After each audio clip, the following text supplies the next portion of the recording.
అన్ని జర్నీలకెళ్ళా train journey జర నయం అనుకొని చాలా మంది రైలు ప్రయాణాలు ఎక్కువ చేస్తుంటారు. అదే సేఫ్ గీఫ్ అని మనం అనుకోగానే సరిపోదు కదా. జనాలకు మంచి సౌలతులు ఇవ్వాలని రైల్వే శాఖలు కూడా ఉండాలి. ఎందుకు ఈ మాట అంటున్నామంటే మన రైలు బోగీలు ఎంత చక్కదనంగా ఉన్నాయో చూసి తరించుర్రి. రావాలమ్మా రావాలే, చూడ సక్కంగా ఉన్న మన రైలు బండిని చూడురే. ఏడి కాడికి చెత్తాచెదారంతో నిండిపోయిన సీట్లు, కంపు వాసన నిండిపోయి పబ్లిక్ టాయిలెట్స్ కంటే అధ్వానంగా ఉన్న బాత్రూమ్లు, ఎడ చూసిన అదే గలీజు అదే కంపు. ఇగో ఇది మన రామసక్కని ఇండియన్ రైలు. ఇగో ఇంత మంచి పనితనం చూపెడుతుర్రు సెంట్రల్ సర్కార్ నుండి లచ్చలకు లచ్చలు జీతాలు జేబులలో వేసుకునే రైల్వే శాఖలు. ఇగో ఈ అన్నోళ్ళది కేరళనట.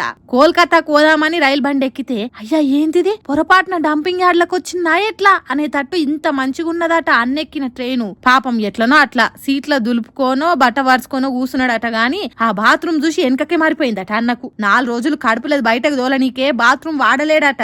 ఆడ ఈడ ప్లాట్ఫామ్ ల కాడ బండి అయినప్పుడు పని కానిచ్చిండట గాని రైలు బండి బాత్రూమ్ దిక్కు మళ్ళా కూడా మరి చూడలేడట. ఎవరికి చెప్పుకోవాలి బాధ. పాపం నా లెక్క జర్నీ చేసేటోళ్ళ పరిస్థితి కూడా గంతేనాయే. రైల్వే శాఖలకు చెప్పినా ఓ షవుతోని ఇంకో షవుతోని ఇడిచేస్తారు. అందుకే నా లెక్క మీరు కూడా గిసోంటి బండి ఎక్కి ఆగంగాకురని వీడియో తీసి సోషల్ మీడియాలో పెట్టిండు. ఇక ఇది చూసిన కొందరు మేధావులు ఏమంటారంటే మన భారత్ రైలు బండి అట్లా గలీజ్ గా మార్చింది మనాసోంటి పబ్లికే. మనోళ్ళు ఏడబడతాడా చెత్త డబ్బాలు నింపినట్టు చెత్తను వారేస్తే ఒగిట్లనే అవుతుందనంటే ఇంకొందరేమో సరే జనాలే వాడేసిర్రు, మరి రైల్వే క్లీనింగ్ డిపార్ట్మెంట్ అని ఒకటి ఏడ్చింది కదా, మరి వాళ్ళు ఏం చేస్తుర్రు ఇట్లనే చెత్తల పవలిస్తుర్రా అని గరమైతుర్రు. ఏందో ఏమో అబ్బా గిసోంటి చూసినాక ట్రైన్ జర్నీ అంటేనే వాంతుకొస్తుందని ఇంకొందరు భయపడుతుర్రు. పొద్దంతా మాడు పక్కున వాళ్ళగే తీరు మండే ఎండల పనిచేసి పొద్దుమికినాక చల్లగింత బీరేద్దాం అనుకునే సుక్కబాబులు ఒకసారి వీడియో చూడుర్రి. ధూపం మీద తాగే ముంగట కూలుందా సీలుందా అనే కాదు, కీస లోపల ఏముందని కూడా చూసుకోర్రి.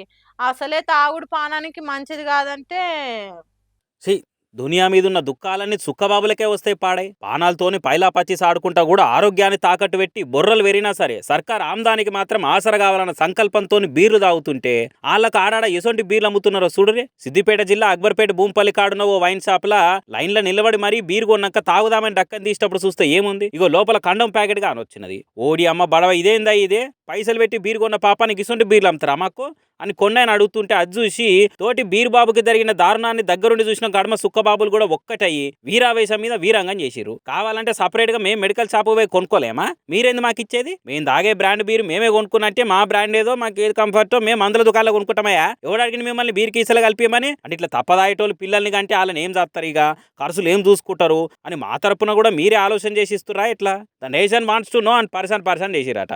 ఇక ముచ్చట తెలిసి ఎక్సైజ్ ఆఫీసర్లు ఏకదం స్పీడ్ లో కార్ వేసుకొని వచ్చి విచారణ చేసి అన్నార్చుకొని చర్యలు తీసుకుంటామని మాట ఇచ్చిరట. మరి ఆయనతో బీర్ కంపెనీ వాళ్ళు సమ్మర్ స్పెషల్ గా పెట్టిన కాంబో ఆఫర్ ఏంది అనుకుంటా వైరల్ అవుతున్న ఈ వీడియోని చూసి కామెంట్లు వేస్తున్నారు జెన్జీ నెటిజనాలు.